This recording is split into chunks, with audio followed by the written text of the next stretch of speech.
미국의 추가 금리 인상으로 한미 간의 금리 차가 0.75%포인트까지 벌어졌지만 당장 시장에 미치는 영향은 제한적인 모습입니다.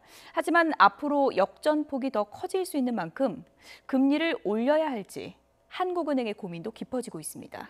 최민기 기자입니다. 올해 들어 세 번째 미국의 기준금리 인상으로 한미 간 금리 역전폭은 0.75%포인트까지 벌어졌습니다. 2007년 7월 이후 11년 만입니다. 하지만 이미 예상됐던 인상인 만큼 시장에 미치는 영향은 크지 않다는 평가입니다. 양국 간 정책금리 역전만으로 외국인 자금이 급격히 유출될 가능성은 크지 않은 것으로 판단됩니다.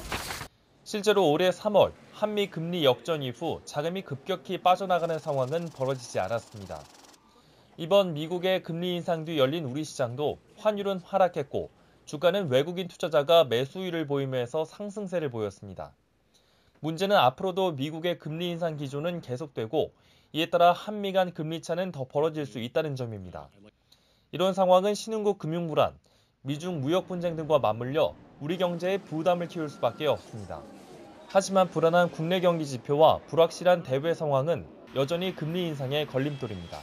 금융 완화 정도를 줄여나간다고 했지만 저들이 실제 이렇게 움직이지 못했던 것은 그만큼 그 대내외 변수가 이렇게 받쳐주지 못했기 때문이죠. 미중 무역 분쟁이 생각보다는 더 격화되고 있고 또 물가와 그 고용 사정이 조금 좀 미흡하다고 할까요?